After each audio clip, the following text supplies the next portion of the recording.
Welcome to the Rise to the Challenge podcast. Joining today, he's a keynote speaker, author, entertainer, entrepreneur, and a contestant on American Ninja Warrior. It's Alex Weber. How are you doing today, Alex? Alex, what's going on? Thanks for having me. Well, we're so excited to have you on the show to talk about your rise to the challenge. What we like to do with our guests is go right to the beginning, talk about where you're from and what were you involved in growing up. Yeah, so I grew up in small town New York. Sometimes when I say New York, people think like, Manhattan, and New York is massive. I'm also not upstate and I'm not Long Island. It's called Hudson Valley, Westchester County, about an hour north of New York City, which was cool. Like, we'd pop into New York City, 2 times a year, a little more when I got to be like 18 and then, through college. But yeah, I loved it. I had two very different upbringings where I had like pre-driver's license and then post. Because pre-driver's license, we lived in the woods, which is cool and gorgeous, but I was kind of really separate from my friends, except for like organizing play dates, I guess you call them. And then after getting my driver's license, it was awesome and was so much fun to be there.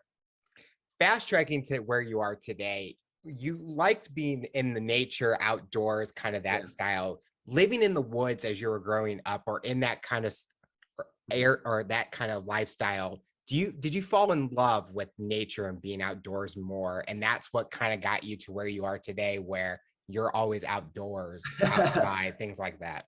It's funny, man. I actually think I was so drawn towards like cities, especially like college. I went in Philly, then I lived in LA, and there was just a ton of years where like that was my thing. And like I appreciated beauty and nature, but like, cool, that view's cool. Now let's go to the bar. Now let's go to a restaurant. Now let's go to a comedy show. And that just was where I was at for like a lot of years. And I really think it was American Ninja Warrior. One of the many positive ripples was so many of the communities were so active in the day that it really shifted my lens. And I was like, oh my gosh, there's so much fun to be had. Because that's really what the goal is. We go to a bar, we go to a restaurant, we go to a show to have fun. And I was like, oh, I'm having a lot of fun doing this. What else is there? And that has been fun because it almost like opened up this world where I feel like I'm scratching the surface of how many recreational activities there are that people do, depending on what's around them, from lakes to, mountains to beach to whatever. Yeah, I would say like falling in love with nature and all the activities was only in the last like 4 years, and then has like exponentially grown over the last couple. As you were growing up, did you have any inspirations or someone that motivated you to accomplish goals at a young age? I would say of a few people. One would definitely be, my dad. For a lot of reasons. My mom and dad are very supportive. My dad is very intense. But with that, I kind of had instilled in me, for better or worse, it's not, it didn't come without some learning lumps, but you give everything you have. And anything beyond, anything below giving absolutely every fiber of your being to this is unacceptable. So that just created a very high goal to meet. And I had to kind of navigate through that because that really caught up with me in college. And I had some low points through that. But then kind of through coaching and winning US Lacrosse Coach of the Year, I kind of like healed myself while coaching young adults. But yeah, I would definitely say my dad. And I got to shout out Paul Carcaterra, who was my high school lacrosse coach, and just, he really was someone in my life who just believed in me, challenged me, and also like gave me direction and opportunity and took an interest and changed my life. How did you fall in love with lacrosse, or where did you find lacrosse in your life? Well, lacrosse, it was big in the area that I grew up. So I started playing just because my older brother played, Zach, 9 years older than me, and I looked up to him so much. So I did everything he did. And then it was just something I did. And I was actually going to go into like competitive tennis. I was very intense with tennis. But then Paul Carcaterra and our athletic director at the time, Mr. Coyote, were like, nah, I don't think you should do tennis. I think you should do lacrosse. And I was like, all right, cool. Thanks for liking me. And then I just fell in love with the sport. And, I say this a lot when I speak at schools, also colleges, and also to companies too. Just find something, because I wonder, I ended up falling in love with lacrosse, but at the time I loved that there was this thing that I could go to and I didn't have to feel self-conscious like I did in life. I didn't have to be nervous or fearful. That was all there, but I was really good at it and it made sense to me. If I run hard and I get a ground ball and I hit somebody and I pass and I score, that's great. And I get friends and I feel better about myself and life is better. And so it made sense to me. And I think for a lot of people, it's so special to just have an outlet where it just makes sense. Like maybe it's a band, or maybe it's an art project, or you want to start a company, or maybe it's your family, but just there's a lot of value in finding an outlet. And then as I continued to play and then really in coaching, I just fell in love with this sport because first off, it's a spiritual game from Native Americans. So like it has so much heart in it.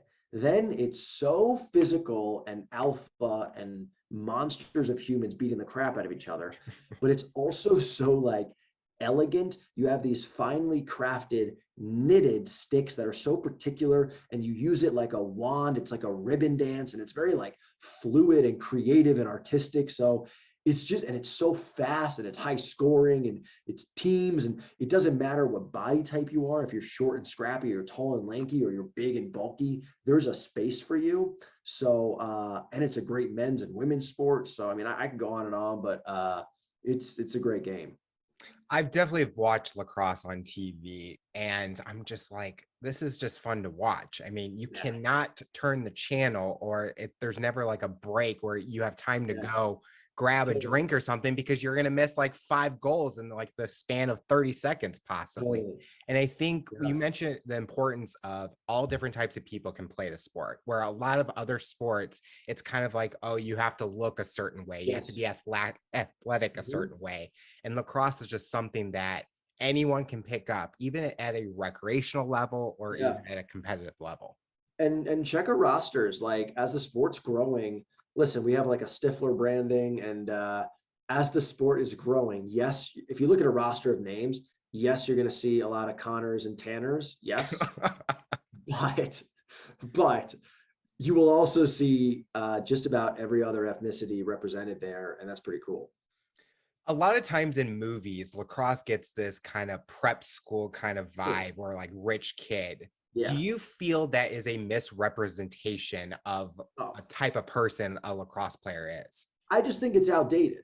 I think 15 years ago, yeah, it's probably fairly accurate. Even then, there was different cultures. Like you had preppy, some in the Northeast, some in Annapolis, Maryland, and Baltimore, but you also had like really gritty blue collar areas too. So I think it's just misleading. And I'll say that now, 15 years from that branding, as the sport's growing, it's in every geographic. It's impossible to try to give it that branding because it's just too big. It's in too many areas, too many demographics, too many types of people.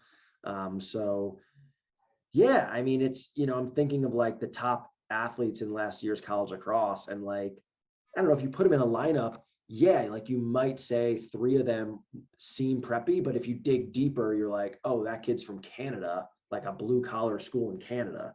He's not from whatever prep school in America. Yeah. What were you going to college for? Like, what was that dream Lacrosse. job? It was always going to be lacrosse, no matter what. And I think that's really important for people to understand too, is because it was so important to me and because it was my dream, I didn't think about it. Really, I didn't really actively think about it. And this is when I talk to colleges, I feel very passionate about this. I just did what the river current was, which to me was, I looked at the seniors when I was a freshman. I was like, all right, PJ and DJ, yeah, they're similar names, and Pat. All right, they're smart, they're cool. I look up to them. They're driven, they're successful. What are they majoring in? Cool, I'll major in that. And so that's not a bad recipe, but the key ingredient that I didn't put in there is, who the hell am I? What the hell do I want for my life? And that fire kept going until my senior year. And when senior year, I had already majored in this. I was already supposed to go into this career field. I had an honest moment with my heart, and this is in the book. And I said, what do I want for my moments on earth? Which is the most honest question we can ever ask ourselves. And I answered it with honesty, brave honesty. And that next day I switched and I started going into entertainment and positivity and people and inspiration. I didn't really know how they would all work out, but I just knew that that's what fired me up. Do you feel going in that direction for more passion than financial was the best decision that you made? I think that's a really good question. And I think it depends on your values. And what I mean by that is, to some people, and this isn't bad, it's just, I don't mean it in any way. It depends on what you value. If you value security and stability, and then going that route might be more attractive to you. If you value having a lot of money and resources, there's no shame in that. Awesome. Then that is a great route. For me, what was my top priority was what I wrote was follow your fire. And what that meant to me was, I'm a living creature on earth. The top priority to me is to do what is ever in my heart and my soul that I feel I need to do while I'm here.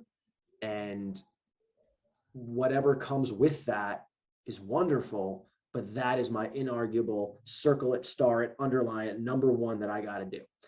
And here's what's cool about that. We all have different hardwirings, we all have different systems. But for me, anytime I've done that, it has activated all of my best qualities to the point that all the other stuff that I wanted, type A success, resume credentials, money, credibility, all that stuff naturally came as a byproduct, simply because I was so damn excited and focused and driven and hungry to do this. I like it.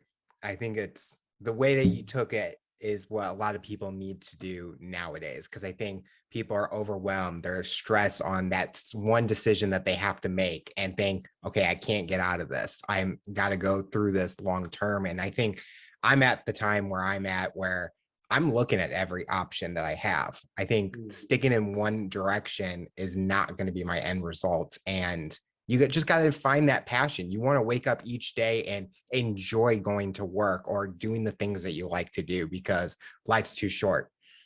Yeah, I agree with it. And I think it really comes with, and I say this in the book and I give an exercise for it, to really just understand what you want and what does success look like to you. Like, I have a friend, and I write about this.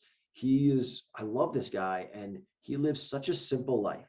And I mean that in the most flattering and honestly envious way, because he just knows, okay, I love my family. I love my friends. I love having no stress or low stress. I love being able to clock out and enjoy recreation on the weekends and have poker night and have Monday Night Football. And because of that, his career is in line with that. He goes to work, he works, and he leaves. I wouldn't say he loves what he does. In fact, he probably tolerates it, but he also has such good parameters around what that piece is in his life. He doesn't work, is not his whole life. It provides a means for everything that he really cares about. So I just say again, if we don't decide what success looks like to us, then we're playing a game that we don't know how to win. And that's going to get us nowhere. Is there a job or an opportunity and experience that you've had that has challenged you to kind of learn something new about yourself? Yeah. US coaching lacrosse. That was the best thing. I mean, and I'll say I could go into every defining chapter, but that was what I call my grad school. I coached high school lacrosse for 6 years, 3 years at the head coach. The first year I was called interim head coach at 25 years old, right before the season, and that basically means you give it a shot and then we'll hire someone better. And I went for broke. I won US Lacrosse Coach of the Year. The kids won awards. We set records, and it activated I wasn't that person. And then I became Coach Weber because these athletes needed me to. And that version of me, I just really loved. And it was more confident. I used to have trouble speaking up for myself. But if you have 30 athletes, a screaming coach over there, your staff, parents in the stand lines, a ref, a school, players you need to become authority, even if you're uncomfortable. So it made me do things that I wasn't ready to do. It taught me how to relate to people. in a way that I never knew before, because all these athletes were different, had their own challenges, had their own reason for playing, goals. Yeah, so I'll say that was the first. Then being a TV host with NBC and FX and things like that, Discovery Channel, really caused me to really be comfortable speaking in front of people. Stand-up comedy for like dealing with fear and doubt and just being like sharp and on your feet. And then, speaking and really being able to like put it all together and connect with audiences in a way that's hopefully relatable and actionable. So I'd say all the chapters. When you're giving a keynote speaking at an event, do you feel that people can really connect with you because you have gone through the things that you've talked about, instead of someone that's just getting up on stage and just speaking it because they learned it in a book? You actually physically went through everything. Yeah, here, I'm turning on this. There we go. So thank you for that. And I agree. And I think one thing that I'm very passionate about, the best feedback that I ever get is that it's real and relatable and that it helped the person that day. That's awesome. And then, if they say that I needed to hear this, that's exactly what I hope for. And yeah, I'm very honest, and I will continue to be about like my own mess ups and screw ups, because we all have them. But yeah, I mean, I think that is, I often will use my own personal stories, and I also use stories from the world and successful people, and I use science and studies, but I will definitely say that probably 60% is my own personal stories, because that's what I know, and that's what you can't read in a book. That's what you know, and to those people who might be just regurgitating other people's work, I think that's fine and it has a value. I just think we are living a human experience, all of us, and we need to share about that human experience if we're really going to make things better. I think that's so true, because I want to hear the real authentic of that person speaking about challenges that they've gone through in college or the career force that they went through, because then you can connect and relate with that person a lot more than someone that, they just became a CEO easily. They just signed a contract. Okay, well, how did you get there? Yeah. We want to know about that, because then we can take those steps to get to that high point. 100%. When you're creating content on like social media or LinkedIn, do you prefer the virtual aspect or that in-person aspect? Because I know during this time with the pandemic, everything went virtual. So people that were speakers didn't get that in-person connection, and they had to do everything through a camera like we are doing right now.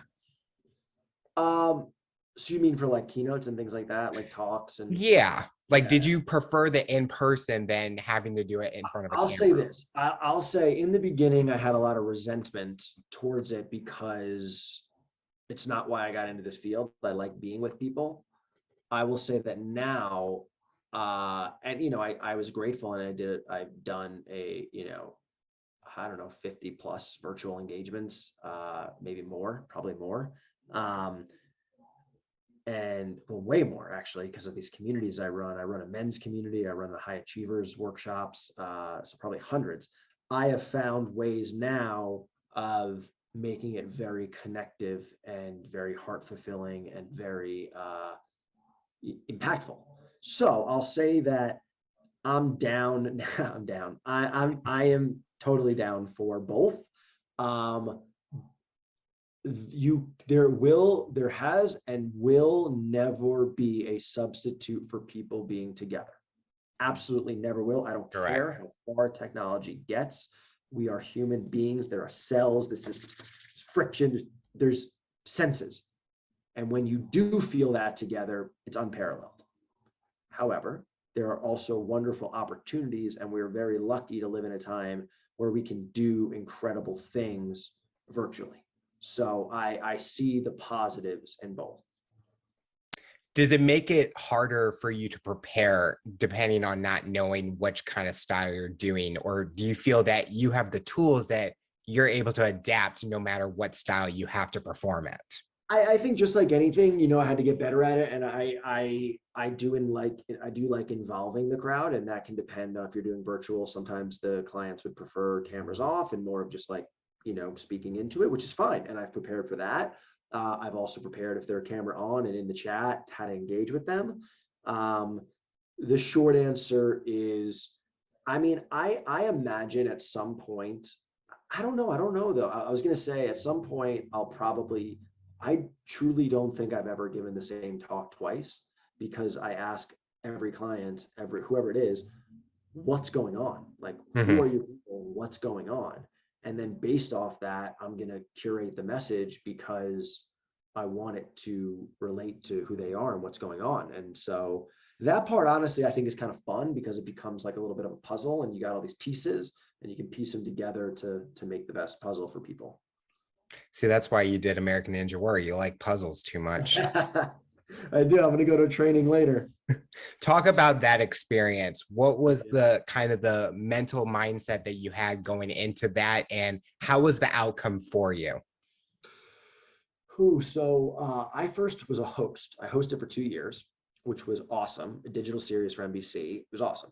Part of that job was not only to be a hosty talky talk, but to go try the obstacles. And first year, idea was I'd fail. I did, for everyone's entertainment. Second year, the idea became, what if we started to get good? And what was really unique about that was, now for my dream job, I needed to be good at something that was by all means impossible.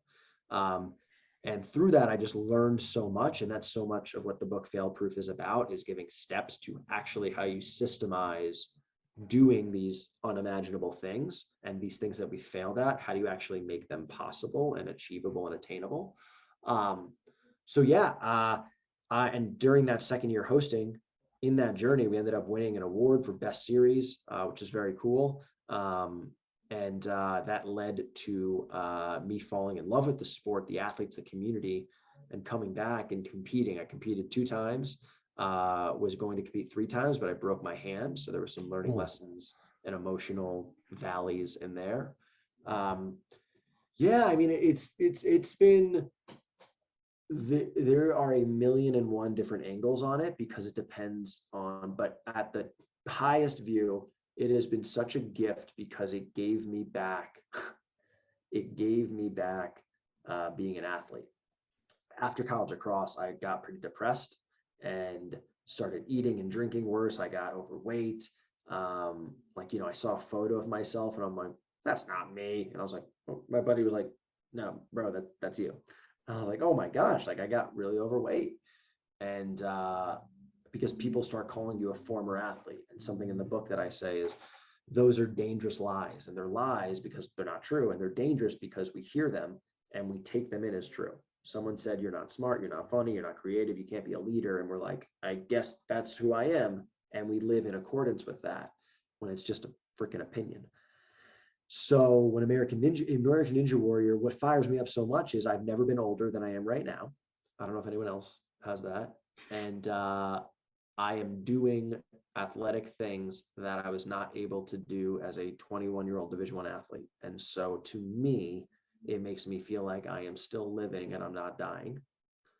And it just every single time challenges me, every single time. Even tonight, even this competition skip Saturday, I have a wave of fear of, oh no, nerves, judgment, all that. And then I move through it and I do things that I didn't think I could do. So it's the freaking best. Is there similar skills where you take from lacrosse and you utilize it in Ninja Warrior? That would have been nice. No. And that's not entirely, fully accurate. What did translate, I mean, lacrosse is on your feet, it's hand-eyes. I'm using a stick and a ball, like hockey, lacrosse, even like basketball transfers over. Football maybe a little bit, but like hockey, obviously hockey. But Ninja Warrior is like, instead of like being down here on your feet and moving around and getting all shifty, you're going up here and you're traversing and you're hanging, and you got to learn how to move through the air comfortably, flying and twist and get grip strength. And none of that translated. What did translate though was, because of being a D1 lacrosse player, because I played in the World Cup of lacrosse, which I did, I was the second highest scorer in the world. Because of that, I know the recipe. And so really what it just took was me deciding that, all right, I'm going to go all in. It's not like a lighthearted thing, because to go all in means It's a lot of time. It's a lot of energy. It's a lot of effort. It's a lot of getting knocked on your ass. But there is a system to it. Yeah. So that's, I mean, again, that's what the book is, fail proof. Do you have a favorite obstacle from doing it, or even from during times training? Do you have a favorite obstacle that you're like, okay, this was the hardest one I couldn't get, but now I'm able to accomplish it, or something that's just fun?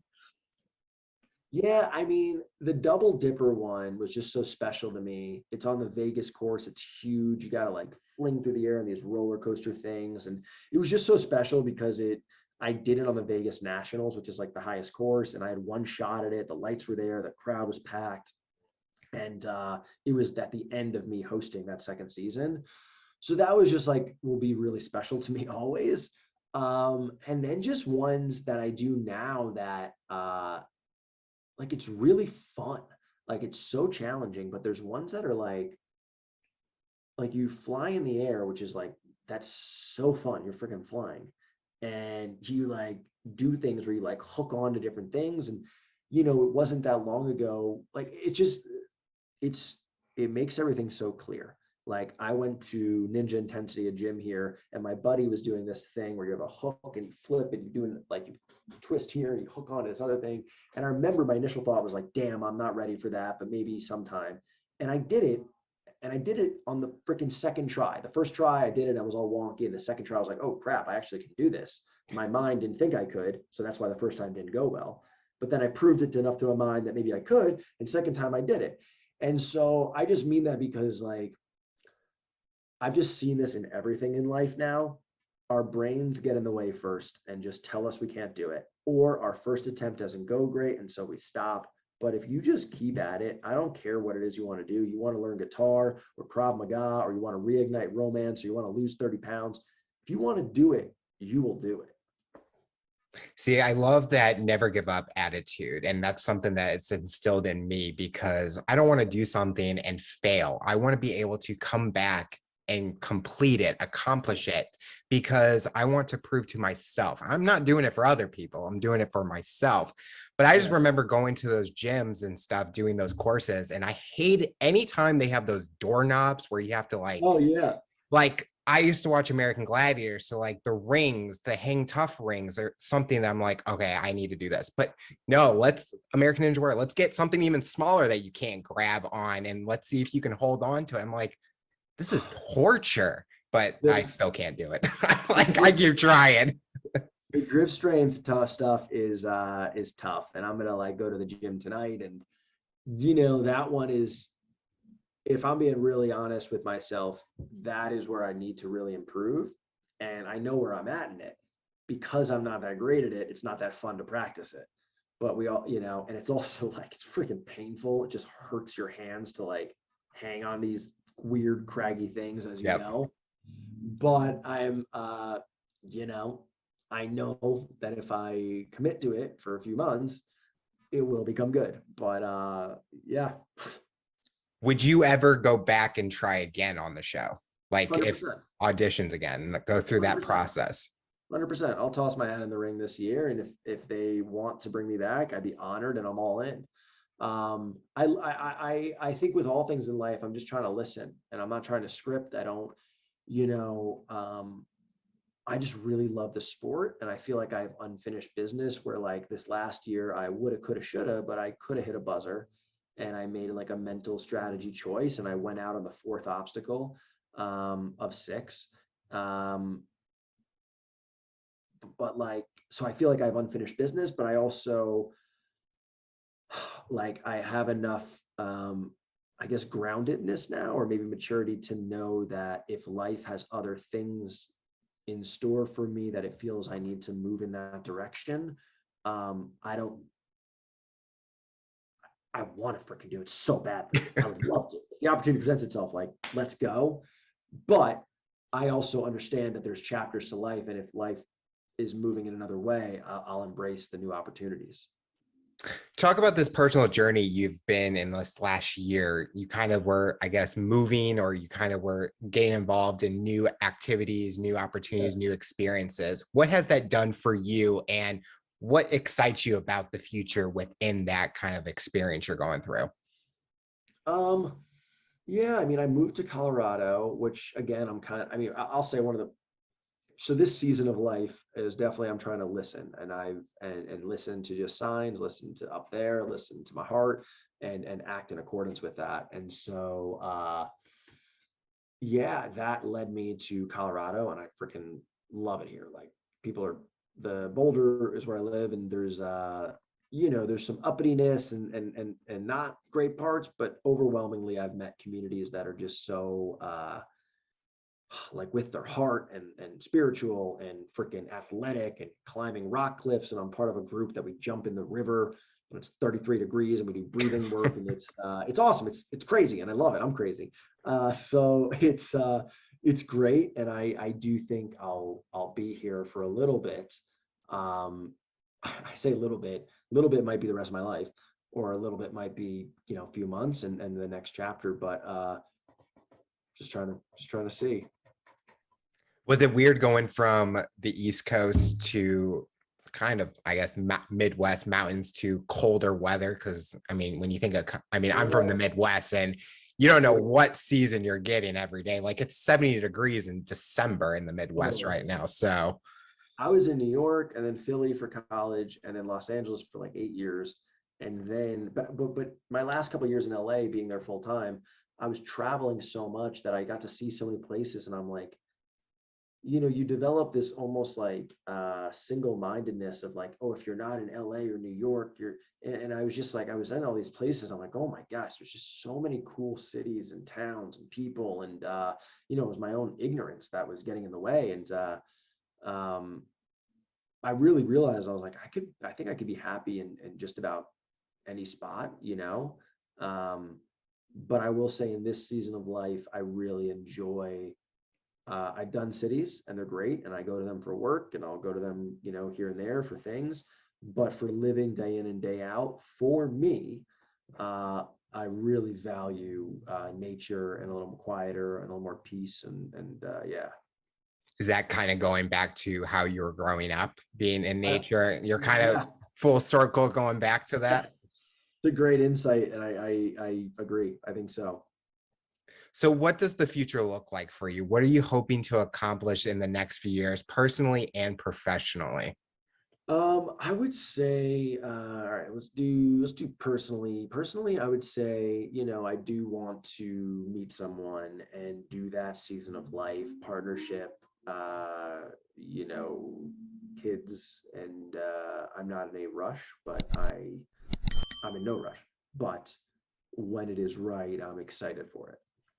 I'd say professionally, I'm also open with a lot of things in the world to see what my role is. I'm very clear of what I stand for, and I'm open to how that looks in the world. But I definitely want to continue to be a voice and a presence for people, for purpose, for positivity, for betterment, for doing things and being who we want to be. And yeah, building out communities. I really think that's going to be this next season, because I have different communities. I have a men's community called Men We Admire, which is incredibly special. And any men listening, or people who know a man who wants to be a part of a community, it's awesome. Um, yeah, and starting another community called Team People, which has more to do with what's going on in the world, and giving some support for people who may feel lost or confused right now. Yeah. Have you been prepping for a next book that you could be writing? Because um, it'll come in time. I'm in no rush. I definitely will want to do one again, just because I do like writing, and I've learned a lot from this past one. Um, but I'm not in any rush. So I'll know it when it comes. if someone that's listening to this interview that wants to find that big message that you want to share by reading your book, what would be that one sentence message that you're hoping they get out of it? Hmm. Or a couple of sentences. I know too much restriction on one sentence. Um, you are capable of doing things that you didn't think you could do.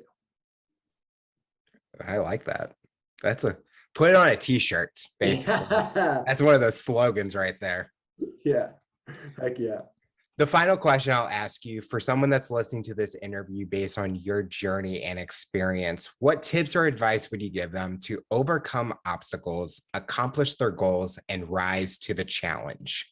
Good question. Whew. Okay, I will say it begins with brave honesty. And I call that brave honesty. That's a promise in the book that I encourage people to make to themselves. And what that means to me is everything's so judged, and we have so much layers of conditioning and compartmentalization that we often don't look at our lives or ourselves and simply say, damn, I kind of want that, or I always wanted to do that, or it'd be cool if I felt a little better about this. And so we just block it away and we just and keep going, busyness, productivity, or let me distract myself. And I get it. I do that too. So it begins with brave honesty to just take that box out and go, damn, that last relationship really rocked me, but I am worthy of love. I do want to be with someone. Or you know what? This job is fine, but I want to step up. I want a new position here. I want to be a leader, or I want to start this new company, or whatever it might be. I want to reconnect with a sibling or a family member. So that's where it starts. And then what I'll offer someone right now is one of the steps in the book is make it real. That's step 2. After you've set your goal, step 2 is make it real. And it'll change your life, because so whatever it is for you, okay, let's say it is for me, I wanted to, my older brother and I can sometimes butt heads. I wanted to make our relationship better. How do I make that real? Well, it's sending him a text message right now today and just saying, hey bro, thinking of you, or here's a funny joke I heard, or whatever it is. You're not going to conquer it all today, but now like it's in motion. The wheels are in motion. So whoever's listening right now, if you have a goal, forget doing all the goal right now. What could you do today, right now, the second you're listening to Alex and Alex talking right now, to take this goal out of impossible, ethereal idea land and make it real and in your life? I think it's kind of like in the word, I guess, in the words of Nike, just do it. Like, stop. Yeah. I think a lot of us get in our minds and kind of make us want to not go in that direction, or we come up with those excuses on, okay, I'm not going to go do that passion project or go do something that I enjoy doing, but just go do it, because you're going to think about not doing it more than after you just do it. And the last thing I'll say, you're so right. The last thing I'll say is I'm just the absolute biggest believer in this. There is no substitute for commitment. Commitment is the X factor. And what I tell people is it is binary, meaning if you decide that you want to do something, there's a fork in the road. And if you decide to not do it, keep on going on life, this path will be whatever this path is, it's fine. But if you do decide and you commit, I'm going to do this, and you step into that, well, that path goes through the jungle, and that jungle is going to be crazy, and you're going to get knocked on your ass. You're going to see scary things. You're going to meet people along the way who are going to help you out. And you're going to have wonderful moments and hard moments, but you've decided to embark on it. And if you really do commit to it, you will get through it. But Yep. most people are wishy-washy on the commitment. So somewhere in the jungle, they freak out and they try to get out of it, and it gets messy and ugly, and they probably get hurt. So decide, do you want this in your life or not? And if you do, commit, and you will make it happen. Well, Alex, I want to thank you so much for coming on the show and talking about your rise to the challenge. You're inspiring so many people, and we're excited to see what the future looks like for you. Alex, thank you, man. I appreciate you having me, and thank you for everything you're doing.